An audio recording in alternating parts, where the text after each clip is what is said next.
The red heartbeat of New York flashing out over a population sheltered indoors.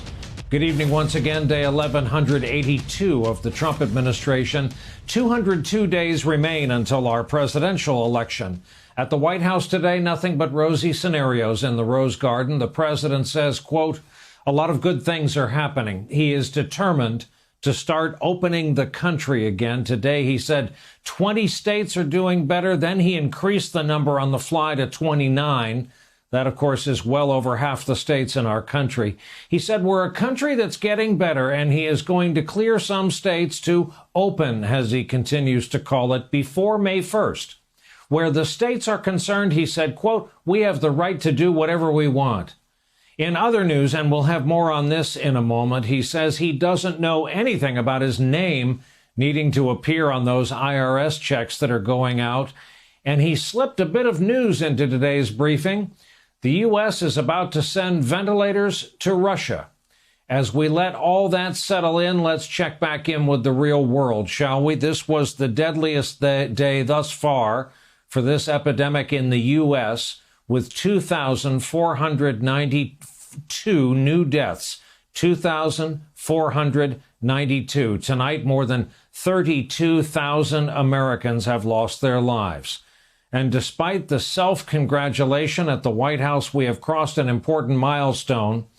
We've now tested 1% of our U.S. population. Another way of putting this is, if we start testing 1 million Americans a day for the next year, we would then know with something closer to certainty how many Americans have this virus. Worldwide, cases now closing in on 2 million. Tonight we have breaking news of the grisly and sad variety as well. It's from the New York area. The New York Times reporting that police in the small town of Andover, New Jersey, quote, discovered 17 bodies piled inside a nursing home in a small morgue intended to hold no more than 4 people. This is a nursing home where several previous deaths had been linked to coronavirus.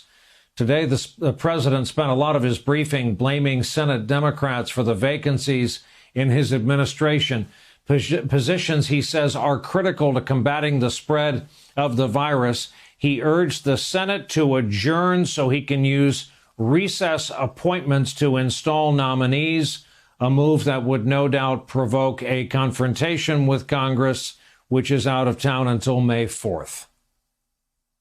Many positions that are unstaffed because we can't get the approvals. The Democrats are holding us up. We cannot get approval. We've gotten judges because we go through the process. The Senate should either fulfill its duty and vote on my nominees, or it should formally adjourn so that I can make recess appointments. We have a tremendous number of people that have to come into government, and now more so than ever before because of the virus and the problem. We have to do it. Aside from the obvious constitutional issues, the Senate is controlled by the Republican Party. Tonight, Majority Leader Mitch McConnell also issued a statement reiterating nominees will need consent from Democrats. Trump also previewed his effort to issue guidelines for governors to reopen their economies, and he seemed to imply that the U.S. was so flush with medical supplies, we can now start sending them abroad. We'll also be speaking to America's governors tomorrow, and then we'll be announcing exactly what's happening. You already know we'll be opening up states, some states much sooner than others. And we think some of the states can actually open up before the deadline of May 1st. Governors are looking forward. They're chomping at the bit to get going. We're going to be helping other nations. We're going to be helping Italy, Spain, France, other nations. And we're going to be helping them strongly. I think Russia is going to need ventilators. They're having a hard time in Moscow. So there that was. While Trump announced that the U.S. had passed the peak on new cases, Dr. Deborah Birx was more cautious in her assessment. We've seen declines in cases across the country. We are remaining concerned, and we've been having discussions with Rhode Island. Rhode Island and Providence are in a unique situation. First, they had increasing cases from the New York City area, and now they have new increasing cases from the Boston area. We see as a country we're improving. We see as metro areas we're improving. We see as communities, as counties, and as states we're improving. But that also still requires everyone to continue to social distance. Today, Michigan's governor was the target of demonstrators who rallied at the state capitol protesting Governor Whitmer's stay-at-home orders. We'll have more on that later in the broadcast. Protesters in Kentucky also gathered at that state capitol to object to their governor's emergency measures. Meanwhile, the virus has spread into more of rural America. There are concerns that few communities will be able to handle a possible onslaught of cases on the local level. One of the other consequences of this, the rise in cases at meat processing plants. Smithfield, leading U.S. pork processor, says employees at their facilities in Wisconsin, Missouri, and South Dakota have tested positive. That has raised concerns about the meat supply. Today, the Secretary of Agriculture, Sonny Perdue, tried to reassure the public.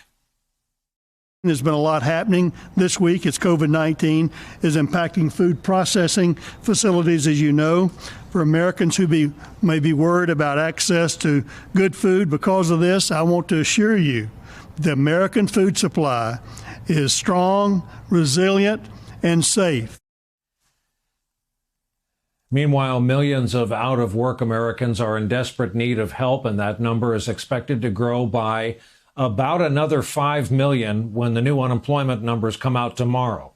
That would bring our total now to a number north of 22 million.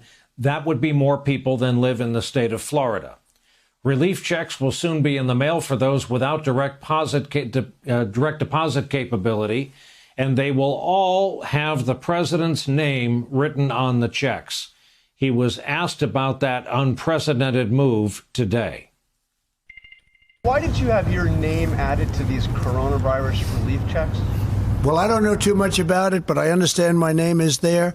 I don't know where they're going, how they're going. I do understand it's not delaying anything, and I'm satisfied with that. I don't imagine it's a big deal. I'm sure people will be very happy to get a big, fat, beautiful check, and my name is on it.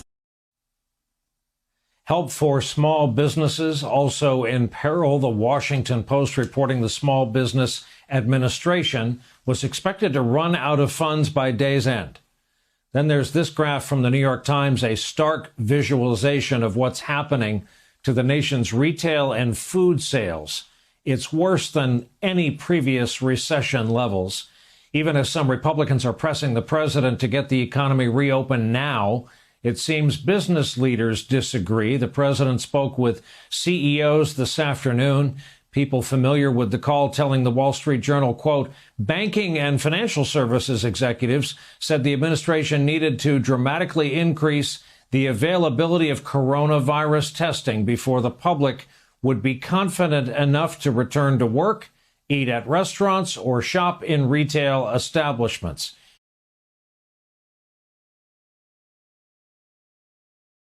Hey there, I'm Chris Hayes from MSNBC. Thanks for watching MSNBC on YouTube. If you want to keep up to date with the videos we're putting out, you can click subscribe just below me or click over on this list to see lots of other great videos.